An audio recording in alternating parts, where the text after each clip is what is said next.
It's 6 o'clock, so please join me in the Pledge Allegiance. Please stand up.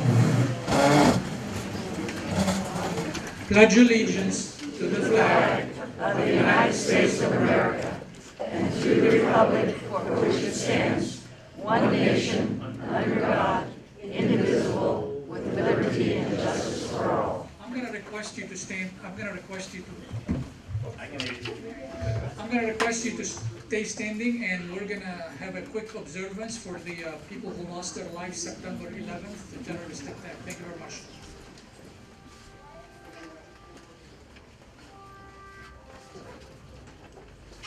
You may be seated. Thank you. Before we get started, I'd like to recognize the current council members who are with us in the room. Council member Ken Kunio. Ken, please stand up. He's in the front row. Council member Cynthia Garfield. Cynthia, please stand up. A very special person in this room who's been doing this with me for the last 25 years. He will not be here next year, and that's Don Mothershead.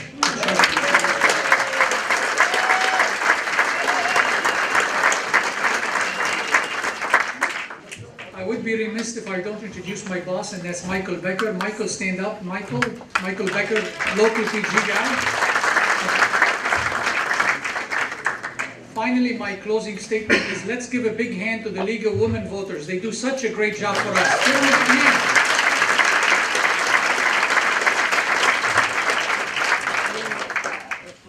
Thanks, Bob.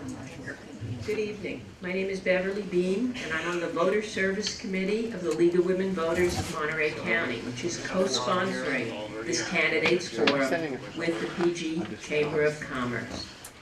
In alphabetical order, we are presenting the 3 candidates for mayor: Rudy Fischer, Bill Peake, and Dionne Ybarra, and the 7 candidates for city council: Joe Emilio, Andrew Kubica, Steve Lilly, Jenny McAdam, Dan Miller, Tama Olver, and Amy Tomlinson. Let's begin with some advertising and housekeeping. The advertising is to let you know that information about the League of Women Voters is on a back table. The League has 2 arms: advocacy, which is based on studies at the local, state, and national levels, and voter service, which is what you see tonight. We are nonpartisan. We never support candidates, and our advocacy is based on thorough studies of all sides of an issue, which is followed by consensus of the members. We welcome questions, and we always welcome new members, male or female, and our website is lwvmryco.org. The candidates have also provided campaign literature to be found on the back table. The League of Women Voters of California runs a website called Voter's Edge, where you can look up your ballot by entering your address or zip code. All candidates and ballot measures are invited to post their information to the ballot pages on our website. This is a free method to reach voters with your information. The candidates all received the information, and I hope you all will use this website to gain more information yourselves. The housekeeping is to let you know that the forum will be in 2 parts. The mayoral candidates will be answering questions from 6:05 to 6:45. After a 5-minute break, the council candidates will be answering questions from 6:50 to 8:15. The restrooms are outside on the patio, the men's and the handicapped to the right, the women's to the left. And please turn off your cell phones, pagers, watch alarms, and anything else that might beep at us during the forum. How will this evening proceed? A forum is not a debate. The candidates will not be addressing one another. They will be addressing you, the audience. We are using the League of Women Voters format. Please hold all applause until we're finished. And no doubt some of you are supporting one of the candidates. If you applaud each as they speak, we will have less time for questions. At the end, we can give all the candidates a rousing round of applause. The candidates have agreed to the following rules in order to ensure balanced and equal time and to enable maximum time for you as voters to hear their responses so you can be informed. 1. The order of speaking for the initial presentation was established by lot before we sat down this evening. The order will rotate thereafter to assure that the same person does not always go first. The candidates will speak in reverse order for closing statements. The candidates will begin with opening statements of no longer than 2 minutes each. I will then pose candidates to the questions to the candidates from the audience. They will take turns answering first, and each answer will be no longer than 1 minute. Written questions from the audience will be screened by league members to prevent duplication of questions and to provide clarity where needed. The question sorters this evening are John Pierce, Tamara Harris, Regina Doyle, and Cynthia Hall. If you wish to submit a question, write it clearly and legibly on one of the cards provided and raise it in the air. League members Phil Smith and Sharon Miller will pick the questions up. If you need another card, please raise your empty hand and one will be provided. The League has provided a timer to assure that responses stay within time limits. The timer this evening is Jean Turner. She has paddles signed to warn the speakers when there is time remaining of 1 minute, 30 seconds, and 15 seconds. And of course, the most important, red stop sign. Candidates, please finish your sentence, but don't keep on. About the questions, the screeners group questions into categories of a similar nature and give me a representative one to ask. The purpose of this is to sort out duplicate questions, assure topics of greatest interest are asked within the time available, and put aside personal questions. Please word your questions in a general way so that all the candidates can respond. Also, questions that are inappropriate for candidates for mayor and city council, but rather refer to another branch of government, will be set aside. At 6:42, I will stop the questions. The mayoral candidates will then have 1 minute for a closing statement. At 7:53, I will stop the questions for the council candidates, who will then have 1 minute for a closing statement. The candidates will speak in reverse order of their opening statements. It's time to get started with opening statements for the mayoral candidates.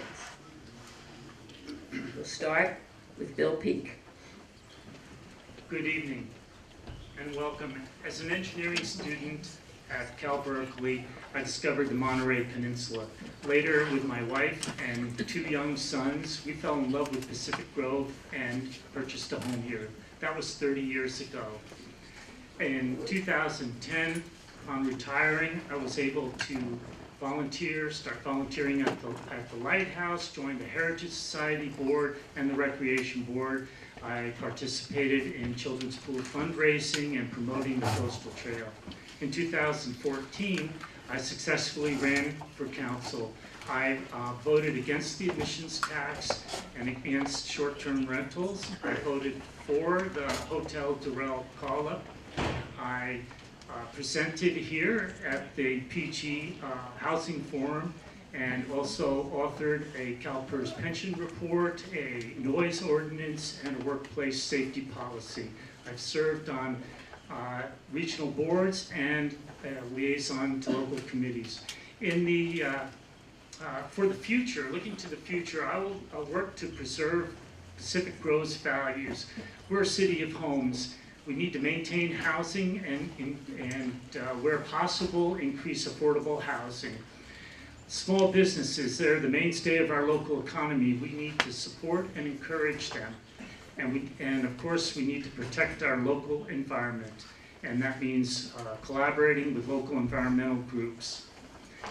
What I'll bring to the office of mayor are guiding principles of fiscal stability, critically looking at expenditures, balanced decision-making, and transparency. And lastly, I'll do my best to listen to you. Thank you. Thank you, Bill. Next, we have Rudy Fischer. Ladies and gentlemen, thank you for coming here tonight. You're all here to judge for yourselves who the best candidate would be for mayor of the city of Pacific Grove. You're also here to look at the candidates and pick 3 candidates for the city council. My name is Rudy Fischer, and I want that job as mayor of Pacific Grove. I've been on the council for 8 years now, and serving on the council has also exposed me to some of the regional boards and bodies. So one of the roles of the mayor is running effective meetings, and that's quite important.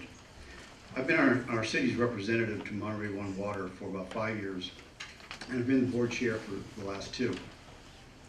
In that role, I run meetings made up of city council people, mayors, county supervisors, and people who are on other regional boards and bodies.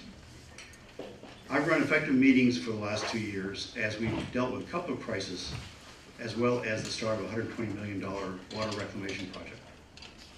When I joined the city council 8 years ago, the city was in a deep financial hole. We were borrowing money on a short-term basis on a regular basis. There just wasn't a reserve when the city entered the last recession, and it was felt very hard by the city. So, for the last 8 years, we've managed to have balanced budgets, and as a result, we built up a nice, healthy reserve. I'd like to keep that reserve and maintain that healthy reserve, even as we start working on our streets, our sidewalks, our parks. We really need to take care of our infrastructure. I ask for your vote to become mayor, and your continued support after that, so we can work together to make Pacific Grove even better than it is now. Thank you. Thank you, Rudy. I'm ready for Dionne. Hello, everyone. Is my mic on? No. Hello? Okay, just gotta get closer. Hello, I'm so happy to be here tonight. I'm new to the possibility to be able to be one of your leaders in the city of Pacific Grove. I'm a lifetime resident of Monterey County.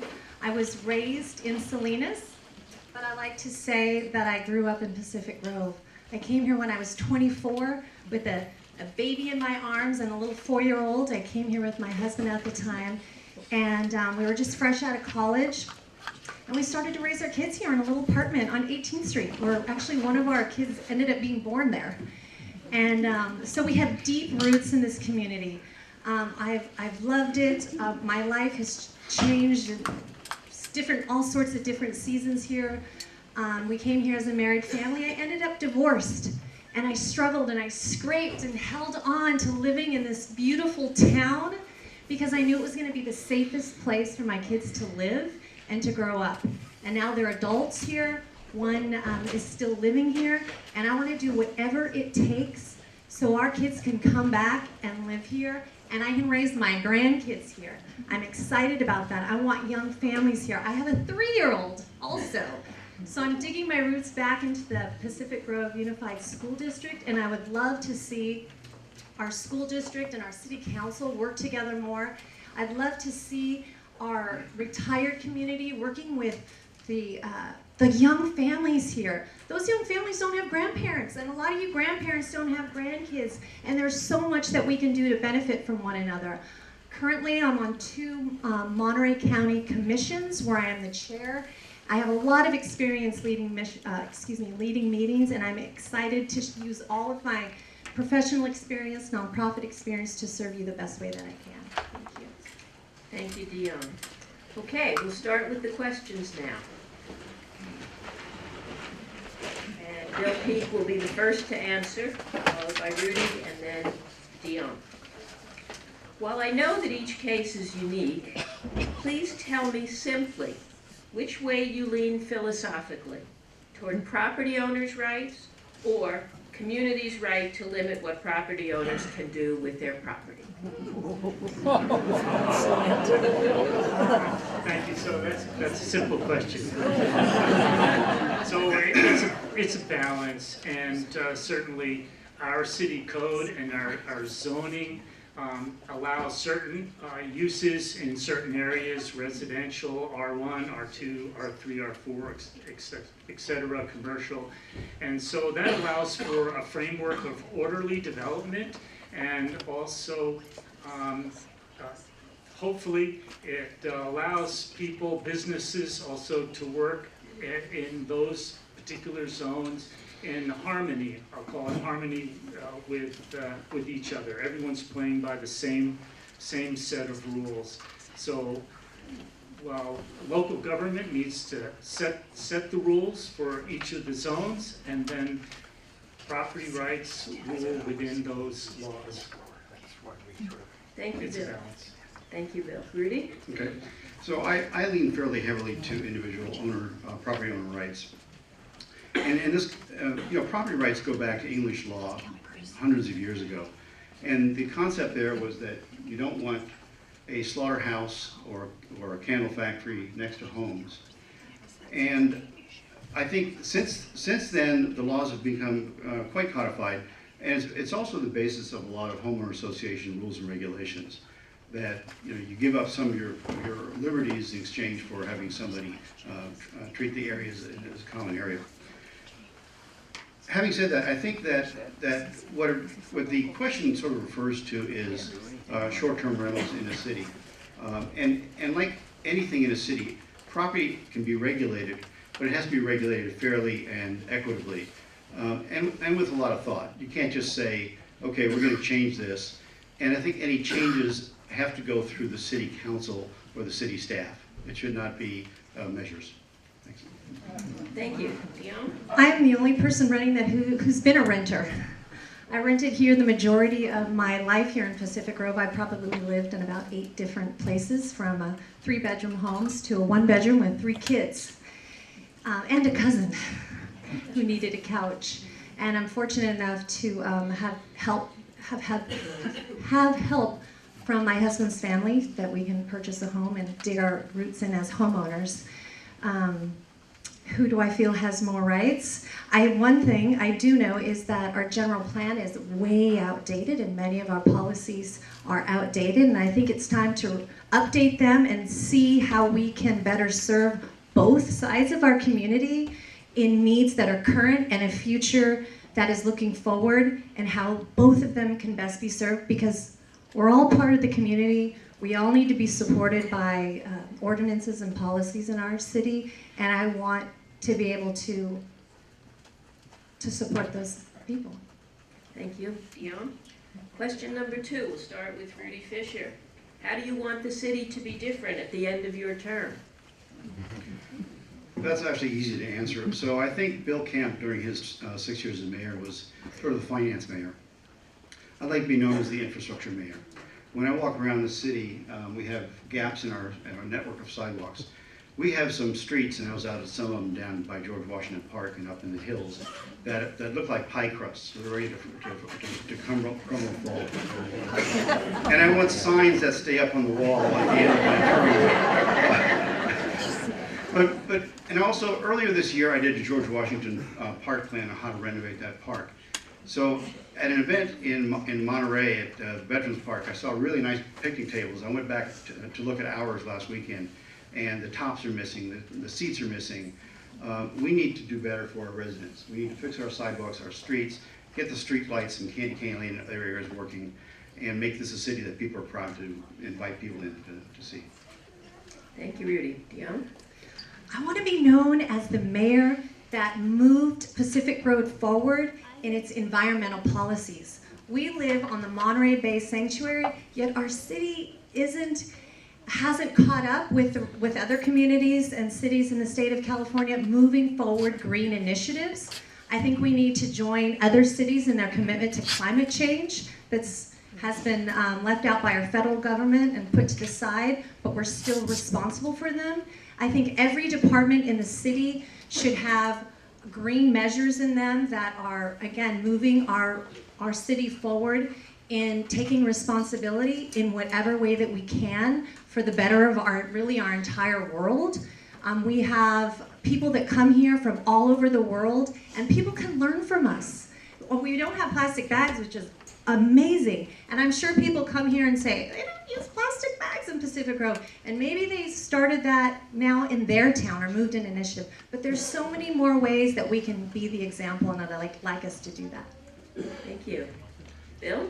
There's three things that I'd like to see over the next couple of years. First of all, I'd like to see a more vibrant downtown and more storefronts open and small businesses moving in, some nightlife. I'd like to see more environmental protection brought in. We can do our part protecting the bay, the coastline, and our wildlife. And we need more protection put in to that area. And also, I'd like to see some additional affordable housing.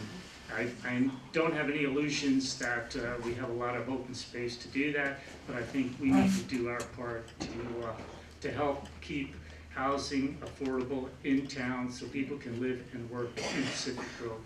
Thank you. Thank you, Bill. That leads right into our next question. Dionne, you will start. Where do you stand on short-term rentals, and where do you stand on Cal-Am and Pure Water Monterey? I'll do the easy ones first. I will vote in favor of Measure J. And that was one, there was really just two of them. To clarify, Measure J is for water. I think it's public important. water now? Yes, public water now. I think it's important that we look at that to see how we can have a community-based water. Like, it's, to me, it's a, yeah, definitely. And then short-term rentals. I will be supporting the Measure M. It's not what I want to be known for, though. I don't want to be known for, she's the one who was for Measure M. I want to be the mayor that's known for bringing our community together after we find out if it passes or not, because it's caused a lot of division. And we're going to need to go back, and we're going to need to make sure that the residents who live here are taken care of, and that they're not in fear on either way, that they could lose income or that they have strangers in their neighborhoods. But I want to bring our community back around that. Thank you. Bill, where do you stand on short-term rentals and Cal-Am and Pure Water Monterey? My record shows that I've been opposed to short-term rentals, and I'll be endorsing Measure M to limit short-term rentals in Pacific Grove. And on Cal-Am specifically, I endorse the Cal-Am's proposed desalination plant. I think we need an additional water supply. We have Carmel River, we have recycled water, and now we need a third one, which is desal. And I will be voting for Measure J because I think we do need an evaluation of a public water supply, but let's see what happens after that evaluation before we follow through with a possible public takeover. Thank you. Thank you. Rudy? Okay. So on the short-term rentals, you know, the mayor will have to accept what the voters decide, and that's a given. But I don't think the ballot box is the right way to set a fairly complex ordinance. You know, we have a city council and we have city staff to look at ordinances and make changes. And the city council gets elected every 2 years, so you can change that. This city council has also heard the community's concerns over short-term rentals and the few violators that there are. So we've made changes, and I'm hoping that the voters allow those changes to take effect before we make any changes. I'm also concerned about the revenue loss that doing away with short-term rentals will cause. We need more revenue, not less, and that will certainly hurt. On water, I'm board chair of Monterey One Water. We have a project going by next June, July. We'll be pumping water into the ground for Cal-Am to take, and we'll provide about a third of the water that the Monterey Peninsula needs, and we can ramp that up to about half if Cal-Am gets into legal trouble with their plant. Thank you. Question 4. Bill Peake will answer first. What are the committees, commissions, and volunteer activities you have been involved with in the city of Pacific Grove? I was on the Recreation Board for 4 years. I was chair for 3 years, and been liaison to the Beautification and Natural Resources Committee, and also to the Historic Resources Committee. And I've served, well, example, I'm currently serving on the Historic Resource Inventory Survey Committee that was an outgrowth of the historic resources. Thank you. Rudy? So I actually started my political career here in Pacific Grove on the Golf Links Advisory Commission with Bruce Obig here in the audience. And I'm still the liaison to the current GLAC, led by Lynn Blaskovich here. And very quickly, actually, was asked by a number of people in the business community to run for council and won. So on the council, I've been the liaison to the Planning Commission, to the Rec Board at times, the Architectural Review Board. And I really like the Architectural Review Board. And almost everybody who gets a project approved in this city gets a letter from me congratulating them on that. Because I know that's one more family that will have the house that they want and make the changes that make their life a little bit easier, and it will help our housing stock here in the city. Thank you, Rudy. Dionne? Okay, so for the first 10 or 12 years of my time here, I was raising children, and I was unable to make any commitments to being on any commissions or boards in our city. And a little over the last 9 years, I actually started a nonprofit working with our community's youth in Pacific Grove and connecting them with the youth of Monterey County and globally. And so I've been focusing on sort of the bigger umbrella, helping kids become environmentalists, helping them be connected, helping them overcome barriers that would inhibit their success so they could be better citizens in our town. And so while I haven't spent any time on any local committees or commissions, I have been committed to the citizens of our community and county, and I hold county commission seats with the Equal Opportunity Advisory Board and the status on the Commission of Women. Thank you, Dionne. The next question, we will start with Rudy Fischer. Do you believe the city manager should reside full-time in the city?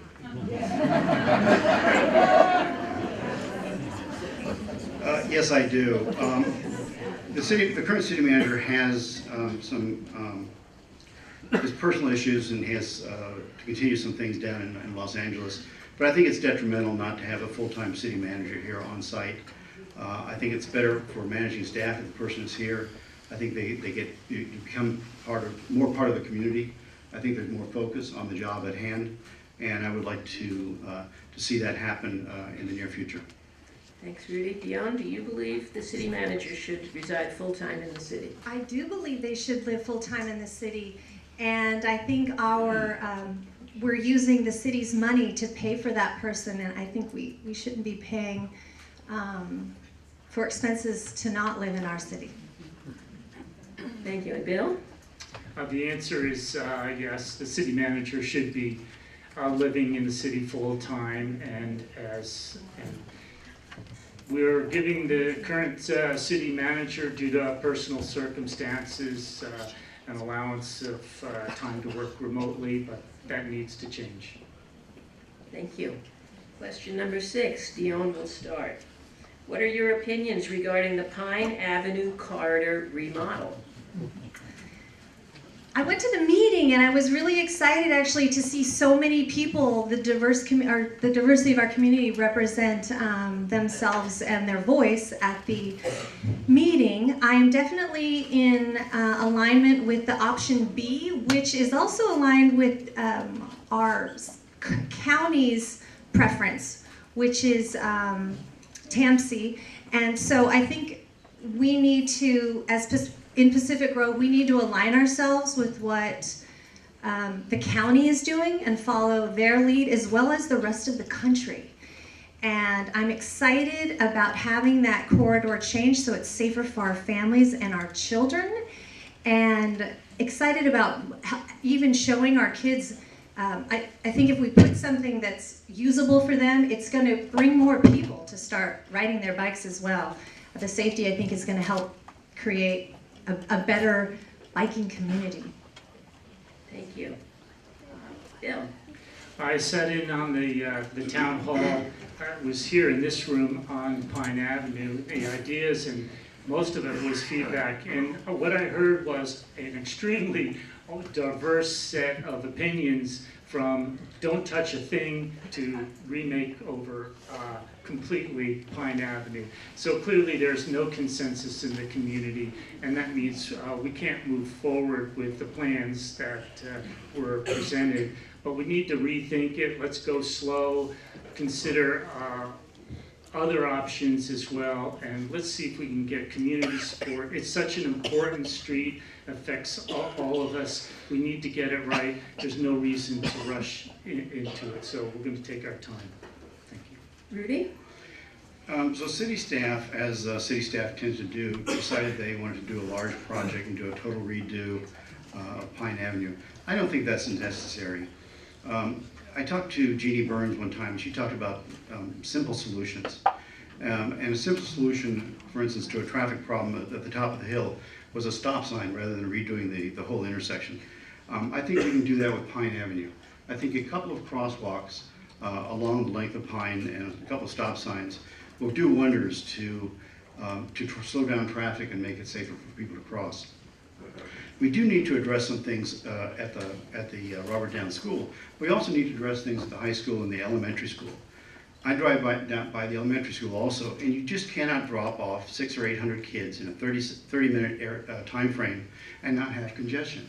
So the school district has to be part of the solution, and I think we need to get them to sit down with us. Well, I found out it's not the district, it's the board that we need to talk to. Thank you, Rudy. Question 7, Bill Peake will answer first. What is your opinion on the recent grand jury report, and what would you like to see done to prevent another situation? I assume you're talking about Project Bella, and I've already spoken publicly about this. I think the city's response was too harsh. I think there are lessons to be learned from that, and I've already 2 years ago apologized. I thought there were missteps by the city, and I think we can do better. We need to go slower when a big developer comes to town and touting a great story and promises. We need to be very careful, and talk to the city manager a number of times about it, and we're going to be very careful and diligent before moving forward, unlike in the past. Thank you, Rudy. Yeah, so I think that we covered too much in that. I think we should have said that yes, there were mistakes made. They weren't all that severe when you compare it to the $1 million that Seaside spent on Monterey Downs and the $1 million or so that Carmel spent on their disaster with their former city manager. That was not a big project. Now I saw that pretty early on. The principals were in trouble because I found out what their monthly draw was and that they really had no backup plans for an actual hotel developer. That raised some concerns. I talked with some of the people who own that property, and I think that we will have another project fairly soon, but with much better people. I think that the Pacific Road needs a good project like that, but I think we need to be open with our residents when there is something it wasn't a miss, but it wasn't handled very well. Now the city... Dionne? I'm an operations manager for I think the largest nonprofit in the world. And we do large projects, environmental projects. And so when I think about this, what happened, it was a lot of project management gone wrong. And I think that we can look back with accountability and transparency in moving through projects like this and being accountable to finances in ways that's possible that were not done. And I think maybe a new eye or looking at it together in a different way so we can move forward in a way that we don't lose the trust of our community and how money is spent and how people are hired out of relationships that are made with contractors. And I know that we can do better, and I know that we will. Thank you. Question 8, we will start with Rudy Fischer. In recent council meetings, the mayor and majority have been openly hostile to citizen input and wishes. What will you do to ensure the people of Pacific Grove a voice in our town? Well, I think that the citizens, of course, have a right to have a voice in our town. I'm not sure that I would agree with the characterization of the council as hostile. I think we respect our citizens, but when we have a package which has a lot of data on which we need to make a tough decision, we have to do it based on facts, not on conjecture and all kinds of studies that some may be right and some maybe not. We do have to consider what our citizens want, but at the end of the day, the council has to make some tough decisions. Now, having said that, I think that one of the things we also need to do is get the city staff to develop some ordinances. The telecom thing, I think, could have been avoided because a year ago, I brought up the need for a telecom ordinance when I came back from the League of California Cities in Sacramento, and nothing happened. So we need to push staff more on a lot of ordinances and policies so we don't run into those kinds of things and cause issues like that one. Dionne, can you read the question again? I got it, yeah. We are so lucky because we live in a small town. I grew up watching Andy Griffith, and I still, actually my husband was watching it yesterday, and I just love that feeling of we live in a small town where we can build relationships. And that the relationships with our community and our community's leaders are vital to its enrichment, are vital to the way that it moves forward and how we communicate and how we trust one another. And if we have I want to have a relationship with people to where if you have to come and tell me something I don't want to hear, I can take it and I can breathe with it and I can say, we might not agree on this, but there's so many things that we agree on, and I know that because we live here. And I know that because I see us doing so many things that are in the same direction. So I want to build relationships with people. I want people to trust me. And I've been committed to working with families in Monterey County for 25 years. Thank you, Dionne. Bill? When people come to the podium and they're upset, it's very difficult to listen. What we need to do is look at what the issues are well before it comes to a decision point at council. We need to whether it's finding stakeholders or a focus group to understand what issues are going to be important and perhaps have very different ideas. We need to engage the community in a conversation, not a 3-minute soundbite at city council. It's at that point it's very difficult to understand where the community is and make a good decision. So, talking ahead of time. Thank you, Bill. For question 9, Dionne will start first. Can you or will you attempt to get money back from the contractor who has collected over $50,000 for parking enforcement that doesn't work? Yes! Let's fight to get our money back. Let's do whatever it takes. We need that money. And we are, as your leader, I want to move forward and see what can we do. We got to fight for what's ours. We got to fight for what's right. And if something's broken, let's fix it. And we've got things that we can use with that money. But also, looking back in retrospect, what could we have done before that? Because now I'm the mayor who's going to come in and go back and fix some things again that were broken. But how can we look forward to see how we cannot make those mistakes again? Bill? Yes, of course. And my understanding is that there are discussions at the city attorney's office to look into retrieving our funds. Rudy? Absolutely. I think we should try to get our money back. Not try, I think we do need to get our money back. So the whole program was sold to us about a year ago, saying that it would be safer for the parking enforcement officers because they wouldn't have to reach out their car and get carpal tunnel syndrome and all of that.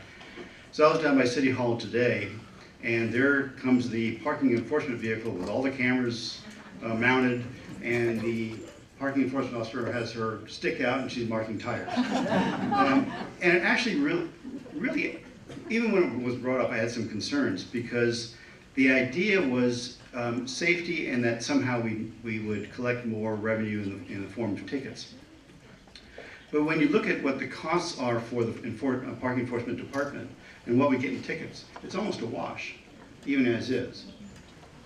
So yeah, we definitely need to get our money back, and we need to learn from that and not do something stupid like that again. Okay, for question 10, Bill will start. If Measure M does not pass, will you work to further restrict STR, short-term rentals, below the 250 cap?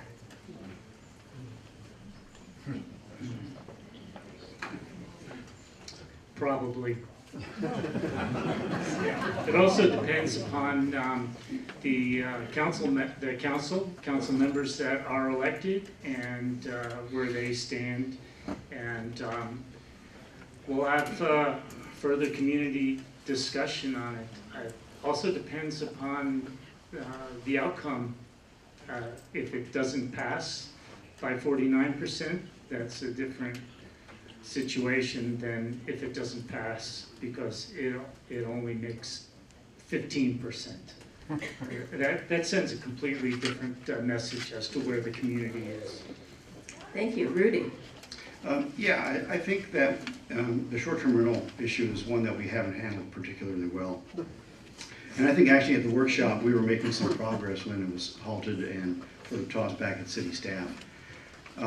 I think if Measure M does fail, we still need to look at the short-term rental program, the number of units, and I already brought up at the council meeting, should be 200.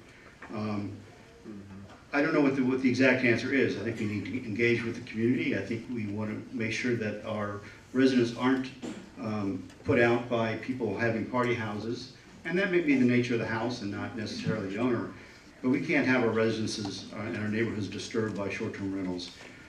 So even if Measure M fails, I think we will continue to look at that.